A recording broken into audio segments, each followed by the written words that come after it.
Os irmãos que estão lá atrás me escutam bem? Amém. Falta só um pouco de retorno aqui, só um pouquinho de retorno e fica tudo certo, para a glória de Deus. Carta de Paulo aos Efésios, aí melhorou. Capítulo de número 2.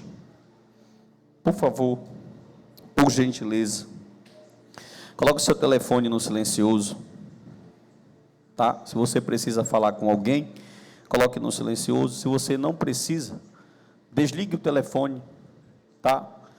Total reverência nesse momento. Se o neném chorar, já sabe o protocolo da casa, a palavra do Senhor vai ser ministrada, e nós vamos ouvir Deus falar, e sempre que nós vamos pregar a palavra de Deus, nós ficamos naquela expectativa que o Espírito Santo de Deus vai fazer algo. Então, que o Senhor possa realizar aquilo que Ele tem para realizar hoje. Na verdade, a pregação em si já é uma realização poderosa. Só de ouvir a voz de Deus já é algo poderoso demais. Efésios capítulo 2, versículo de número 1. Hoje o nosso parágrafo vai até o versículo 10, e a gente continua na exposição dessa carta. Ore comigo, querido Deus. Mais uma vez estamos aqui, diante da Tua igreja. Chegamos a este santuário, a este tabernáculo, para falar mais uma vez a Tua palavra. Pai querido e santo, eu fui extremamente, mais uma vez, edificado por essa palavra hoje, e eu quero compartilhar isso aqui com meus irmãos. Toca no meu intelecto, na minha mente, nas minhas cordas vocais, no meu coração, todos os meus membros. Fala com a Tua igreja. Nós queremos ouvir a Tua voz, Senhor, que possamos sair daqui edificados para a glória do Teu nome, que essa palavra venha nos consolar, nos exortar, nos admoestar, e que o Teu nome seja glorificado. Eu sei, Senhor amado, que Tu tens algo para falar conosco, e que nós possamos sair daqui mais crentes do que nós entramos, para a glória de Jesus. Nós oramos em nome do Pai, do Filho e do Espírito Santo, e que todos digam amém. Antes de começar, você pode dar a paz do Senhor para o seu irmão aí, só para quebrar esse gelo aí. Diga: paz do Senhor, meu irmão, boa noite. Pode falar, irmão, não é pecado não. Boa noite, irmão, paz do Senhor. Pergunta se ele tomou açaí. Tomou açaí? Não, açaí está caro, né, irmão? Açaí está 30 conto. Mandaram uma mensagem lá no grupo hoje, dizendo que o açaí está R$45 lá na Cidade Nova, amém? Nessas horas é bom morar no 40 horas, né? Porque daqui não passa de 30, mas para lá está caro, irmão. Está japonês o açaí, está caro. Vamos lá, Efésios capítulo de número 2, versículo de número 1. Hoje o nosso tema é da morte para a vida em Cristo. Na verdade, nas duas mensagens passadas, retrospectiva rapidinho aqui, o capítulo 1, do versículo 1 até o versículo de número 14, Paulo mostrou para nós aqui nessa carta, foi exposto isso aqui, como as grandezas celestiais nos alcançaram em Cristo Jesus. E no sermão de terça-feira passada, eu estive ministrando, ensinando aqui para vocês, a oração de Paulo, para que nós entendêssemos tudo que foi feito na eternidade, através de Cristo, esses benefícios que os crentes salvos já têm, e o quanto isso é valioso para aqueles que entendem o verdadeiro Evangelho. Partindo desse pressuposto, Paulo tendo ensinado tudo isso, agora ele vai começar a falar com gentios e judeus acerca da salvação. Primeiro ele aparece e explica tudo isso, e Paulo quer mostrar, tanto a judeus como gentios, que eles estão unidos no corpo de Cristo, estão o quê? E que ambos receberam em Cristo a vida. Uma coisa interessante que Lutero escreveu uma carta, uma frase dizendo assim, ó: se não entendermos a nossa condição de pecadores, não entenderemos o que é graça de Deus. Para a gente entender esse capítulo aqui, como a graça nos alcança, como essa graça de Deus nos alcançou, a gente precisa entender o que o pecado é. Se nós não entendermos o que o pecado é, nós não vamos entender o poder que a graça tem. Muitas pessoas não conseguem compreender o que é evangelho, o que é graça, por não ter essa compreensão do que seja o pecado. E é interessante que no começo da carta, esse texto é muito conhecido, pode colocar, Efésios capítulo 2, versículo de número 1. Todo mundo conhece esse texto, se todo mundo não conhece, quase todos. E ele vos deu vida, estando vós mortos em delitos e pecados. Então, Paulo já começa dizendo que a nossa condição é morto espiritual. Ele vai usar duas palavras sinônimas aqui, que é a palavra delito e a palavra pecado, ou dependendo da sua tradução, ele vai trazer como transgressão ou como pecado. São duas palavras gregas diferentes, porém, essas palavras elas são sinônimas, e elas querem representar a nossa condição de transgressores, natureza caída, pecadores, diante da presença do Senhor. Tanto que ele começa o texto dizendo que nós estamos mortos. Você já ouviu a palavra necrotério? Lá onde ficam os mortos no hospital, tem uma ala lá, que é o necrotério. Essa palavra vem daqui, ó. Essa palavra morto que você está lendo nesse texto é a palavra grega necros, ou necroi. E essa palavra necros significa alguém que está morto. Morto em quê? Em delitos e pecados. A primeira informação bíblica de Paulo, na verdade, esse texto aqui exposto, ele é um texto muito teológico. Ele é um texto que ele não é um texto narrativo. Você pega um livro profético, ou até mesmo Atos dos Apóstolos, você vai estar fazendo ali uma leitura, e ele está contando uma história. Hoje eu estava lendo o capítulo de Juízes, do 7 ao 10, quando conta e narra a história de Gideão, e a gente vai observando que quando o autor, que para muitos foi Samuel, está escrevendo ali a história dos juízes, ele está narrando, e a narrativa ela não se preocupa muito com a teologia, ela quer contar uma história. Só que aqui não, cada texto desse, cada versículo desse aqui, está recheado de teologia. Paulo usa palavras, Paulo usa sinônimos, Paulo usa parafraseações, Paulo usa textos, Paulo usa figuras de linguagem, ou seja, é de cunho muito teológico isso aqui, então eu preciso da presença de vocês. O versículo de número 2 vai dizer, ó, presta atenção, nossa condição é de morto espiritual, é de quê? Segundo a Bíblia, se puder me dar 10 centavos de retorno, eu agradeço. Segundo a Bíblia, a nossa condição diante de Deus é de morto espiritual. Nós somos chamados por Deus de necros. Nós somos chamados de alguém que tem incapacidade de ir até Deus. Na verdade, segundo esse texto aqui, o que nós vamos expor hoje, foi Deus que veio até nós. E o versículo de número 2, Paulo vai mostrar quem nós éramos, em que condição nós estávamos. Leia comigo. Nos quais andaste outrora, segundo o curso deste mundo, segundo o príncipe da potestade do ar do Espírito, que agora atua nos filhos da desobediência. Essa palavra aqui, outrora, significa as obras que nós tínhamos. Outrora, o verbo está no passado.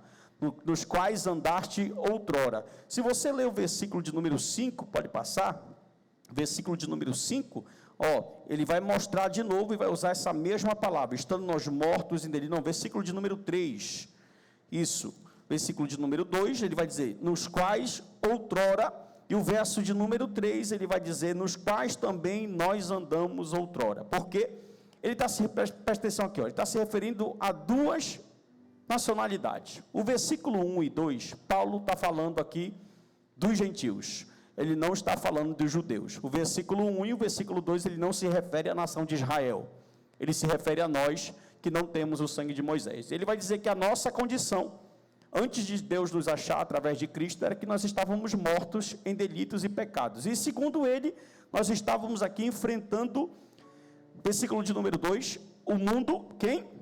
O mundo, fale quem? O mundo, fale pessoal. O mundo, diga o mundo. O príncipe da potestade do ar.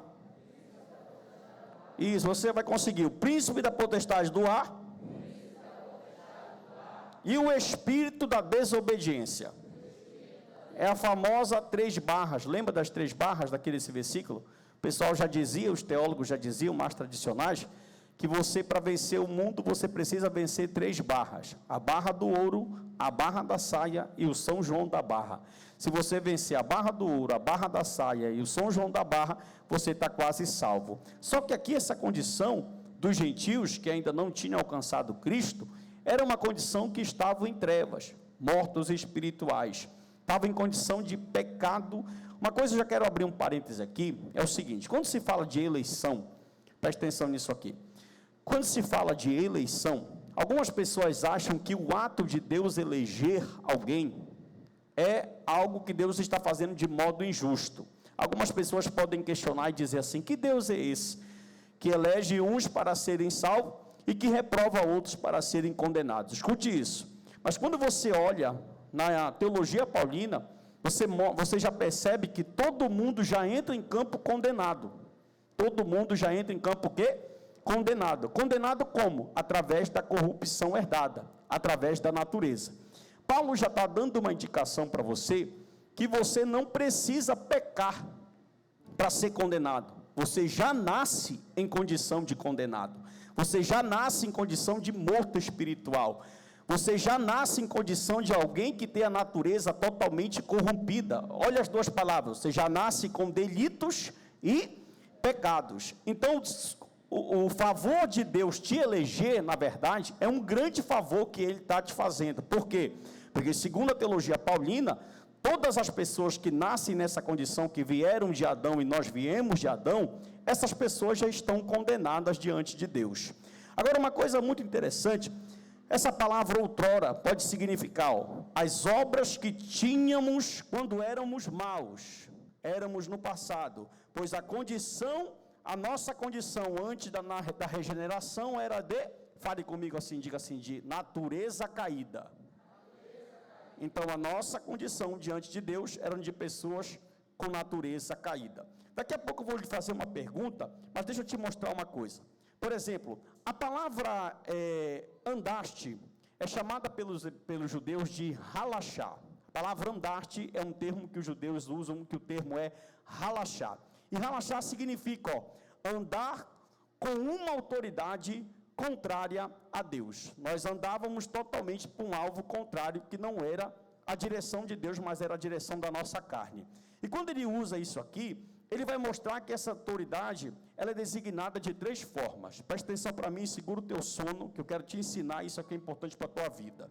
A primeira é o curso deste mundo, a segunda é o príncipe da potestade do ar, e a terceira é o espírito que atua nos filhos da desobediência. Presta atenção. O curso deste mundo significa a vida dos homens que estão separados de Deus. E todo homem que não foi regenerado em Cristo, segundo a Bíblia, está separado de Deus. Segundo, príncipe da potestade do ar, o que significa o poder do maligno que controla o mundo. Satanás, com a permissão de Deus, o maligno que controla o mundo. Terceira e última, espírito que atua nos filhos da desobediência. Já vou te falar que palavras são essas. Que significa o quê? Uma vida sujeita à atuação não de Deus, mas do mal. Então, Paulo está dizendo que essas pessoas que não têm Cristo, que não foram alcançadas por Cristo, que não foram encontradas por Cristo, que não nasceram de novo, estou te dando vários sinônimos e adjetivos, elas estão andando na direção contrária de Deus. Elas estão indo totalmente contra Deus. E a gente já vai começar a observar no texto bíblico que nenhum de nós, em sã consciência, com uma teologia clara, de alguma forma, procuraríamos Deus, seja aqui ou seja em qualquer outro lugar. Na verdade, nós fomos achados pelo Senhor. Por que nós fomos achados, pastor? Porque nós éramos mortos em delitos e pecados. Quando você observa esses textos bíblicos, capítulo 2, versículo 3, pode ler comigo, por favor, entre os quais também, todos nós, agora sim, olha como ele fala, olha para cá, segura e olha para mim, versículo 1 e 2, ele está falando de gentios pagãos, está falando de quem? Só que agora no 3, ele também vai incluir os judeus, ele vai dizer assim, olha, não são só eles, pagãos e gentios, que estão nessa condição de mortos, nós também, judeus, olha isso, nós também, judeus, estamos nessa condição. Leia, versículo 3, entre quais também todos nós andamos outrora, segundo as inclinações da nossa carne. Olha como nós andávamos sem Cristo. Olha como nós andávamos sem Cristo. Segundo as inclinações da nossa carne. Essa palavra inclinações aqui, olha para mim aqui, por favor, com o texto aberto. É a palavra grega epitomia. Sabe o que significa isso? A palavra inclinação significa desejo, anelo, anseio pelo que é proibido. Nós ansiávamos, não por Deus, mas por aquilo que é proibido. Quando ele usa a palavra inclinação aqui nesse texto que você está vendo na Almeida Revista Atualizada, essa palavra significa alguém que tem um desejo, um anelo, um anseio, não por Deus, mas tem anseio por fazer a vontade da sua carne. Então presta atenção, perfeito. Quando ele vai mostrar agora que todo mundo está no mesmo barco, então nós éramos mortos e fazíamos a vontade. Nós fazíamos a vontade de 3 coisas. Pergunte qual? Do mundo, do diabo e da nossa carne.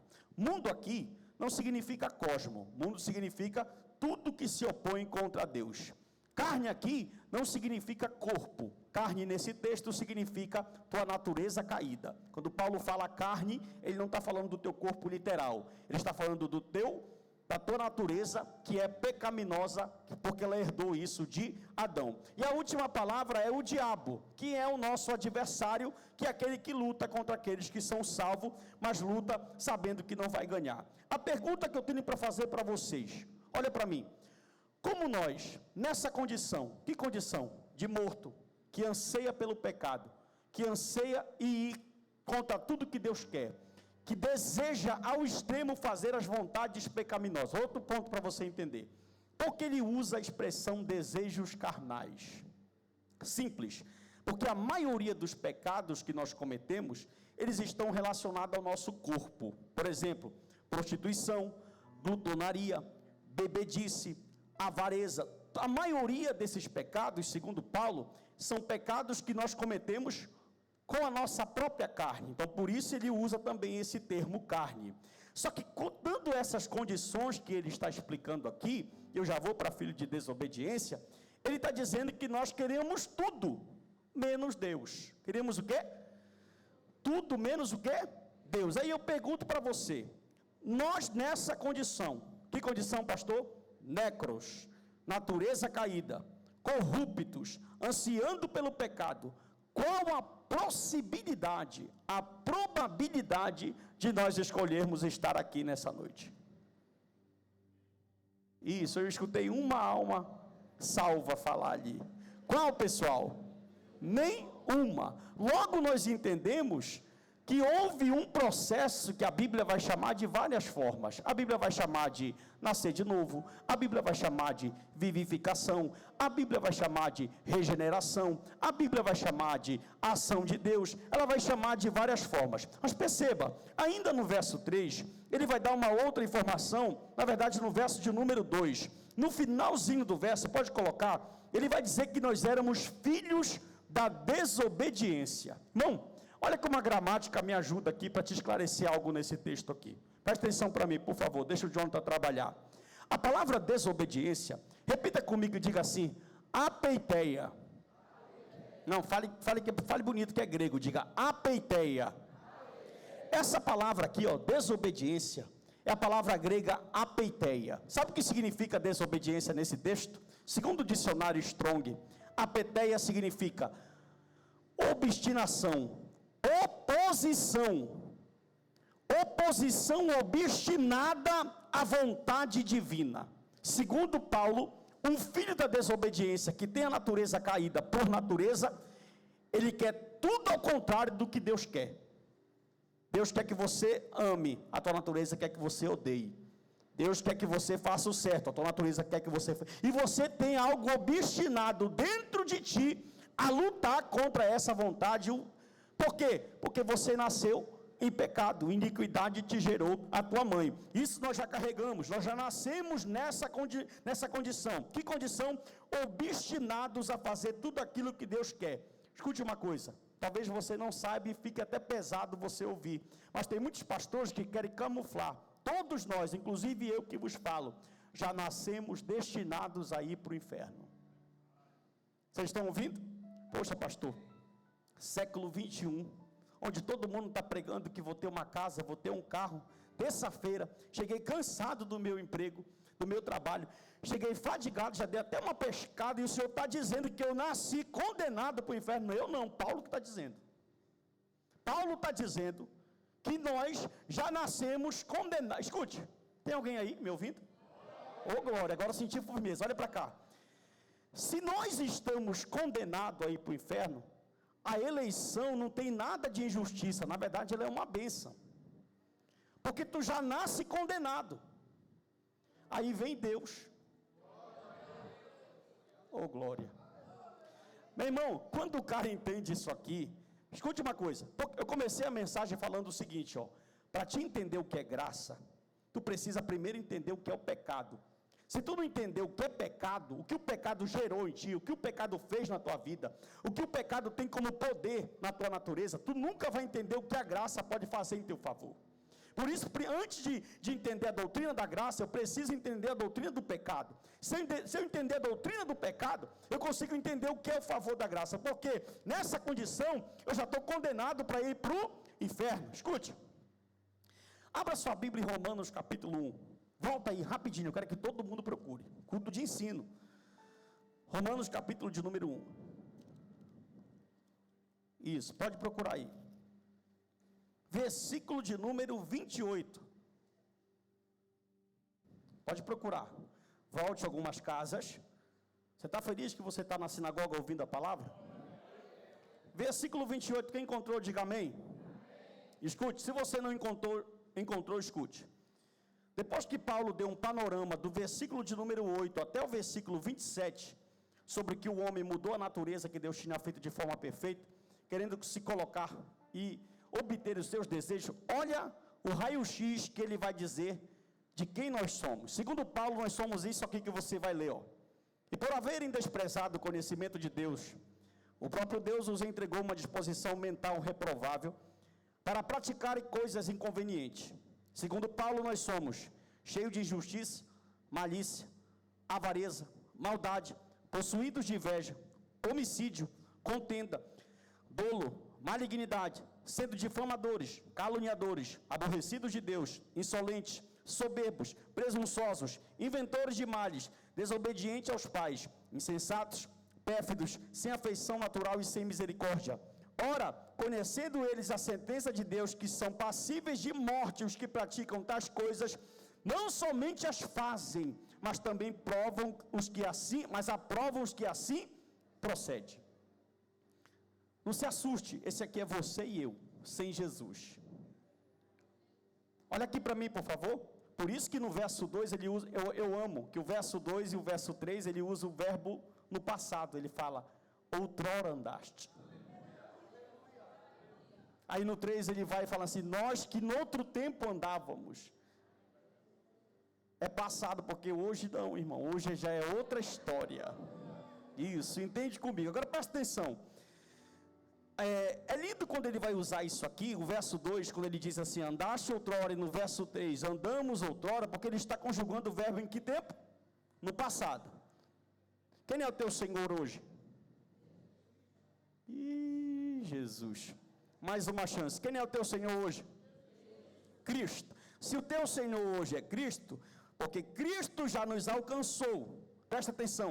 Antes dele falar da nossa condição, ele já começa a carta dizendo, e ele nos predestinou para sermos santos e irrepreensíveis no Senhor. Cristo nos alcançou, somos eleitos, regenerados, para sermos santos e irrepreensíveis, e agora o pecado já não é mais o nosso rei. Agora a pergunta é, muitos irmãos acham que essa busca, que essa chegada até Deus, ela partiu de ti. E o que era que tu queria, irmão? Tu queria fazer maldade, tu queria ter inveja, tu queria te difamar, tu queria caluniar, tu queria aborrecer, tu queria ser insolente, tu queria ser soberbo, Essas são afeições naturais que nós vamos desenvolver se Cristo não estiver em nós. Porque a nossa condição é de morto espiritual. Aleluia. Você pode dizer glória a Deus? Beleza. Quando ele fala carne, natureza e ira, no verso 3, já expliquei para você que carne se refere à nossa natureza caída. Você pode dizer amém? Então, por natureza, nós somos desobedientes. Você pode dizer amém? Portanto, nós somos filhos da ira. E o curso normal para quem é desobediente, filho da ira, insolente, natureza caída, corrupção herdada, é o céu ou o inferno? Só que Deus é lindo. Vai lá para Efésios de novo. Ô glória, capítulo de número 2. Alguém dá uma falada aí com essas crianças aí, que elas estão dando mais glória que eles aqui. Isso, versículo de número 3. entre os quais também todos nós andamos outrora, segundo as inclinações da nossa carne, fazendo a vontade da carne e pensamentos, e éramos por natureza filhos da ira, como também os demais. Só que sempre tem um mais. Verso 4, meu irmão, te alegra com isso, pelo amor de Deus. Depois que ele apresenta todo o nosso currículo, mostra quem nós somos, nossa condição, quem éramos, o que fazíamos, o que nós estávamos destinados, o que estava nos esperando, aí ele dá essa palavra aqui, ó. Mas Deus, segura, sendo rico em quê? Escute, presta atenção, por causa do seu grande, não é por causa da tua obra,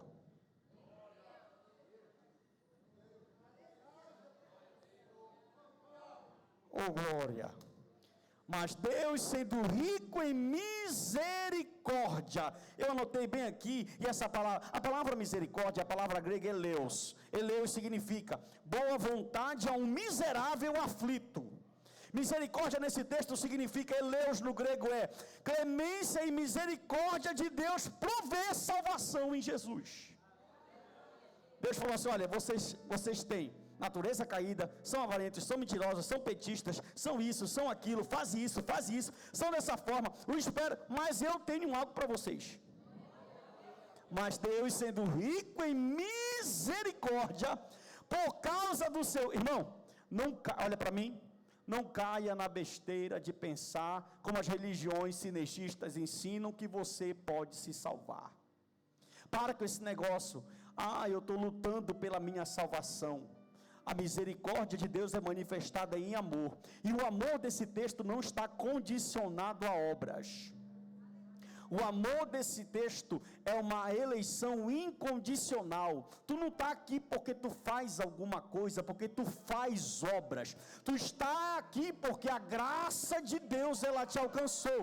Escuta, a obra não é o resultado da tua salvação. A obra é o sinal que tu é salvo. A obra não te salva, mas é o sinal. Só tem uma obra que te salvou e foi no Calvário. A obra que te salva não é tua, a obra que te salva é de Cristo. E Paulo está dizendo assim, meus irmãos, vocês já têm os privilégios que foi dado em Cristo. Eu oro para vocês alcançarem esses privilégios. Agora entendam que a graça, mas agora, versículo 4, sendo Deus rico em misericórdia, por causa do grande amor com que nos amou. Olha o verso 5, ele vai repetir de novo o verso 1, olha. Lê aqui, estando nós, como? Em nossos, nos deu vida, juntamente com, aí o final é lindo, pela obra sois salvos.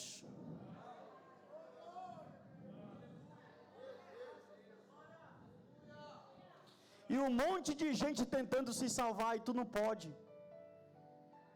Presta atenção, Deus criou um meio, pergunte qual? Um mecanismo, pergunte qual?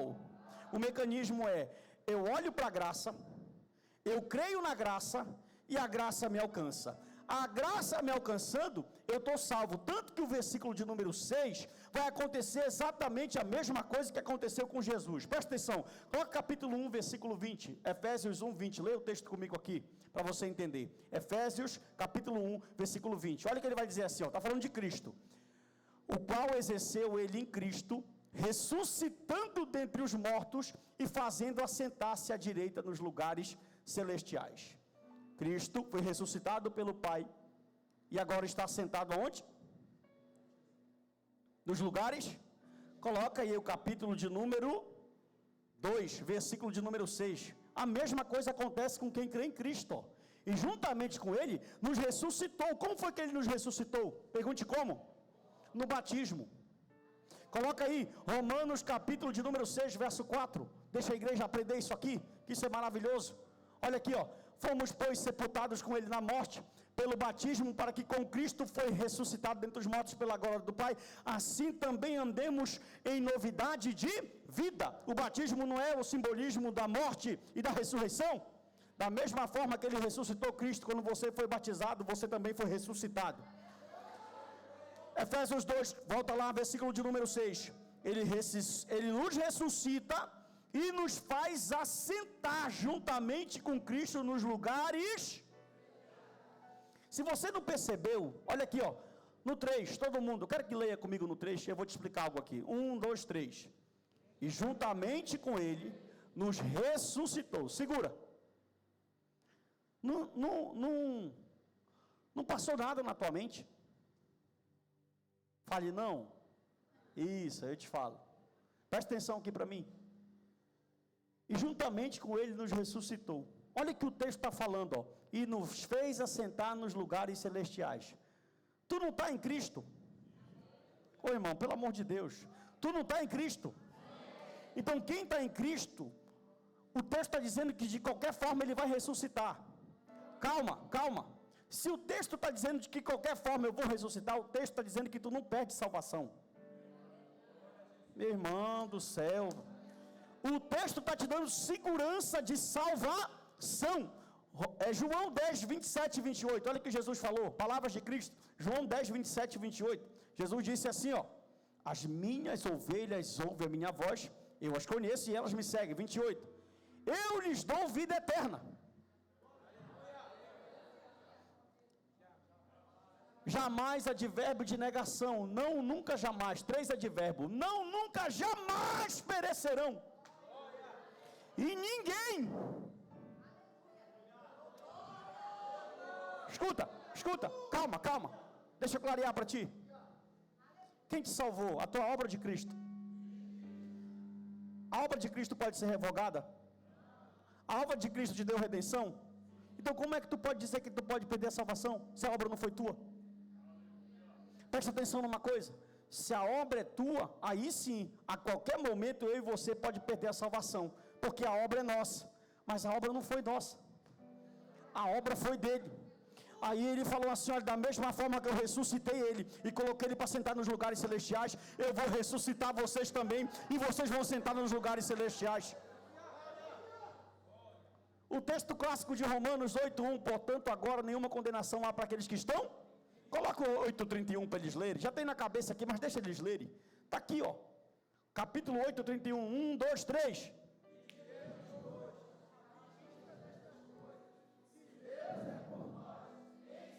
33, meu filho. 33 do mesmo texto. 1, 2, 3.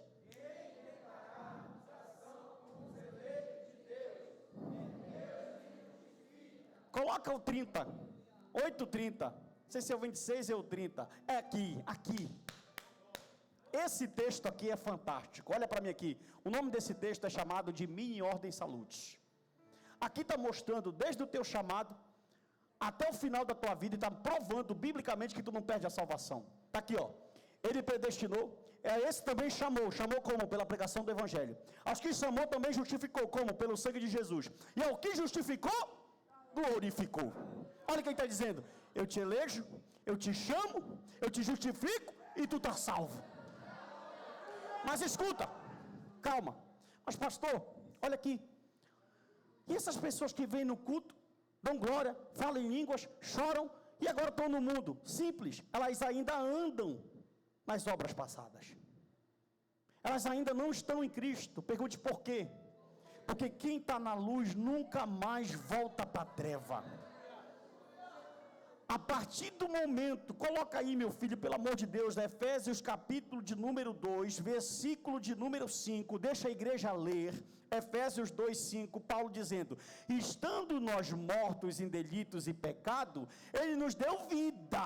Escuta, ó, Ele nos deu, não é tu te deu vida, Ele nos deu vida. Estávamos nós aonde? Pela rua, pelos bares, pelos cantos, pelos prostíbulos da vida, pelos locais que nós andávamos fazendo a vontade da nossa. Nós não tínhamos outra coisa a fazer, porque nós éramos pecadores, mas aprove ao Senhor, oh glória, nos alcançar com sua graça. E agora, alcançado com a nossa graça, Ele nos deu vida. Aí no final ele termina: pela graça sois salvo. Sois salvo, irmão, pela graça. Mas pastor Narciso, olha aqui para mim. Coloca Efésios 1:4. Se eu sou salvo, então amanhã eu vou tomar uma.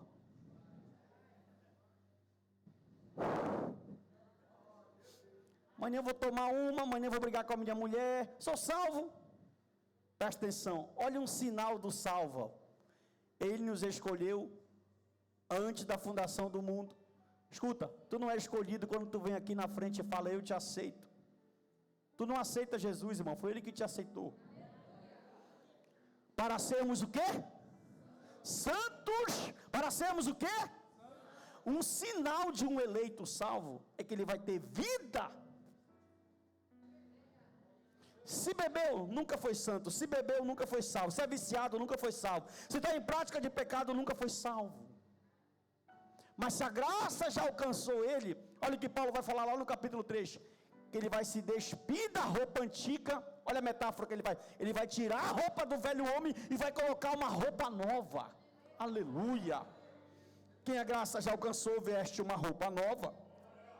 Versículo de número 5, a gente terminar, vamos lá, verso 5. Capítulo de número 5, é o que nós vemos. Paulo mais uma vez mostra a nossa condição de mortos em delitos e pecado. Ele nos dá a vida em Cristo, através da graça, e veja a construção bíblica. Ele trabalhou desde o capítulo de número 1, a Trindade trabalhando para nos alcançar em salvação, e toda essa graça está disposta a nós em Cristo Jesus. Verso de número 6, leia comigo. E juntamente com Ele, nos ressuscitou, nos fez assentar nos lugares celestiais em certeza de salvação, que eu já te expliquei. Verso de número 7, para mostrar nos séculos vindouros a suprema riqueza da sua graça em bondade para conosco em Cristo. Aí sim nós iremos conhecer de forma plena e suprema a riqueza da graça. Isso aqui só é um gostinho que ele dá para nós. Ainda vem muito por aí, que vai se manifestar através da pessoa do Senhor Jesus Cristo. E para fechar, verso 8, 9 e 10, ele fala, esse texto aqui é lindo. Porque pela graça sois salvos, mediante a fé, e isto não vem de vós, é dom de Deus, e não de obras.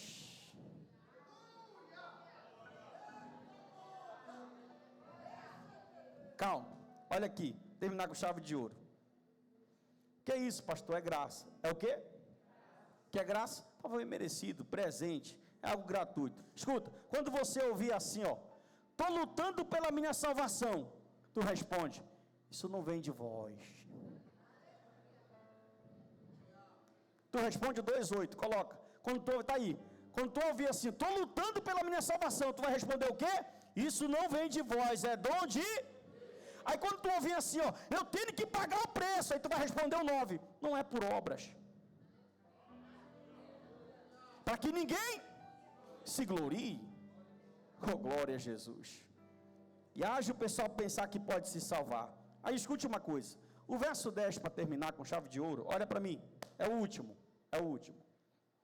Se você observou no capítulo de número 2, no verso 2, um homem nesse texto começa andando nas obras do diabo, lutando contra o mundo, contra a carne e contra o diabo. Mas aqui no 10, ele termina andando nas obras de Cristo. Coloca o 2,2. Efésios 2,2. Nos quais andaste outrora, olha onde ele andava, no curso do mundo, do príncipe da potestade e do espírito dos filhos da desobediência. Então ele andava nas obras do diabo. Agora olha onde ele anda. Pois somos feitura dele, criados em Cristo para boas obras, as quais Deus de antemão preparou para que andássemos. Eu não posso perder essa oportunidade. Olha para o teu irmão e pergunta onde tu anda. Nas obras do diabo.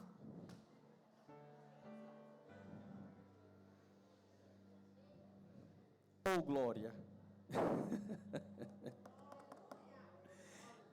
Escuta, tu faz parte do outrora, ou tu ainda anda na obra de 2,1, ou de 2,2?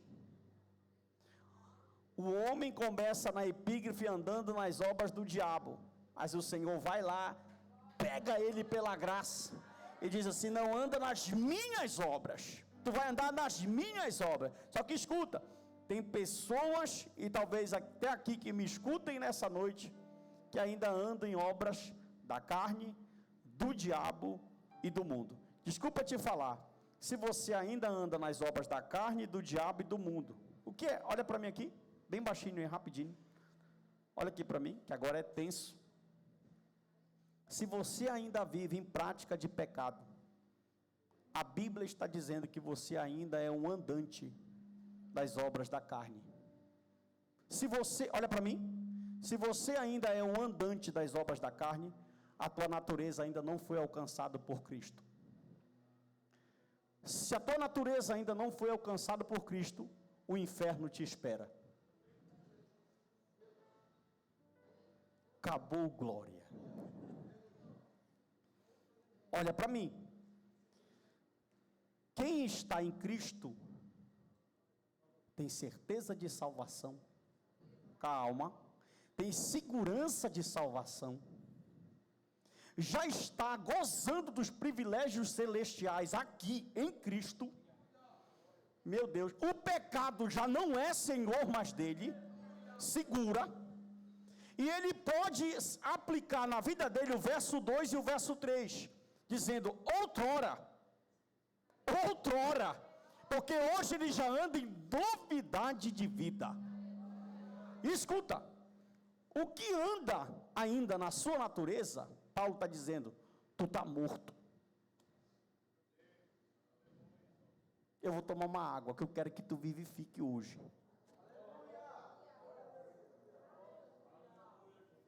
Paulo está dizendo, tu estás morto, em delitos e pecados.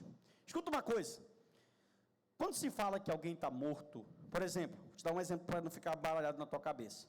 O ímpio, que ainda não confessou Jesus e não foi regenerado, ele consegue ter ações boas, na sociedade, na família, no trabalho, sim ou não? O nome disso é graça comum. Olha aqui para mim, por favor. Só que nada que ele faz é para a glória de Deus. Ele faz para o benefício dele, para ele viver bem, porque ele está inserido numa comunidade que tem um padrão de leis que ele precisa servir. Só por isso. Por isso que você encontra muitos ímpios que falam assim, ele é bom, ele ajuda, ele faz caridade.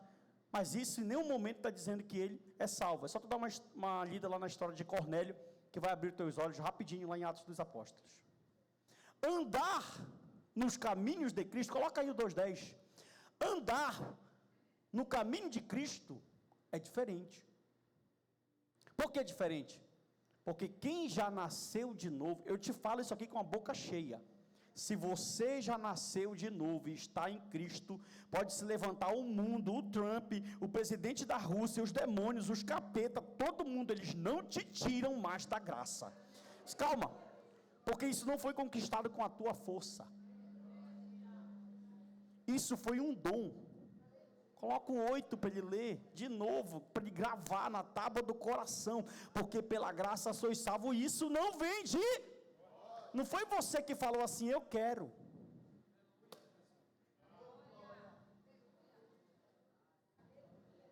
Coloca o versículo de número 5, ou versículo de número 4, de novo, para eles lerem e gravar. Mas Deus, sendo rico em misericórdia, por causa do seu grande amor com que nos amou. Agora escuta, quem ama o que está no verso 5? Coloca aí, ó. Quem ama o que está no verso 5? Quem ama quem está morto em delito e pecado? Quem ama quem tem uma natureza podre? Quem ama quem tem uma natureza caída?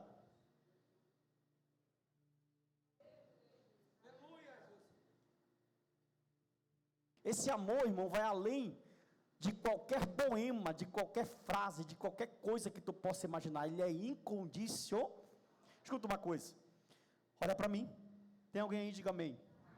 Eu estou vendo todo mundo e eu pergunto, né? Lá em Malaquias capítulo 1, Malaquias o quê? O Senhor falou assim, eu amei Jacó e aborreci Esaú. Escuta, presta atenção, Paulo citou isso em Romanos 9. Eu amei Jacó e aborreci Esaú. Os dois são filhos de um patriarca, de quem? Esaú e Jacó são filhos de quem, pessoal? Oh, Jesus amado, Isaac, amém? Presta atenção aqui. Aí no texto de Malaquias ele diz assim, Malaquias, eu soberano, que mando em tudo, crio tudo, mato, firo, abro, fecho, tenho poder para ir para longe e para perto, eu decidi escolher Jacó, e decidi reprovar Esaú. Aí olha o que ele diz: se Esaú levantar, eu derrubo, se plantar, não nasce. Sabe o que ele está dizendo para Jacó? Vocês eram para ser amaldiçoados pela natureza que vocês têm, mas eu decidi.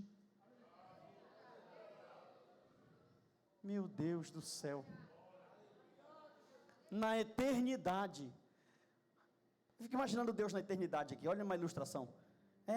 Bora Espírito Santo, filho, bora salvar o Nery, que ele faz um lanche bacana.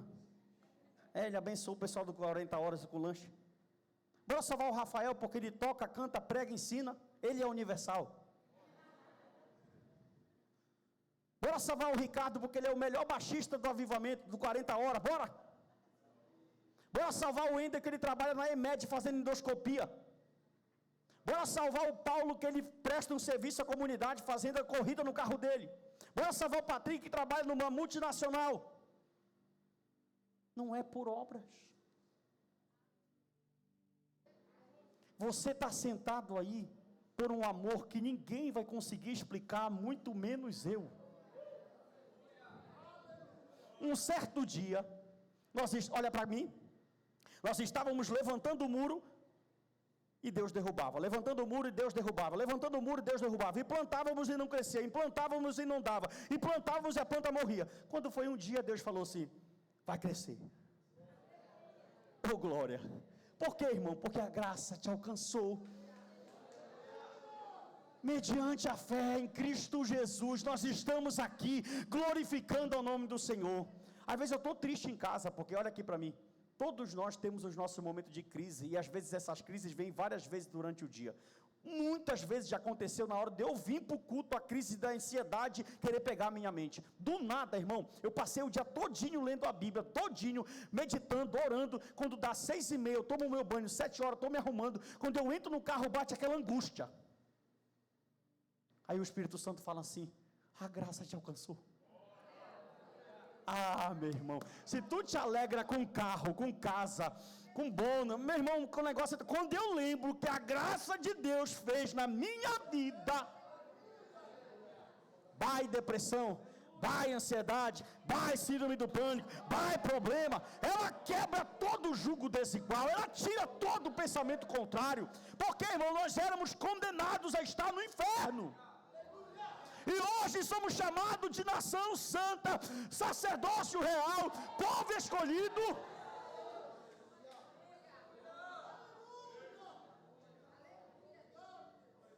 Primeira Tessalonicenses capítulo 4, versículo 17.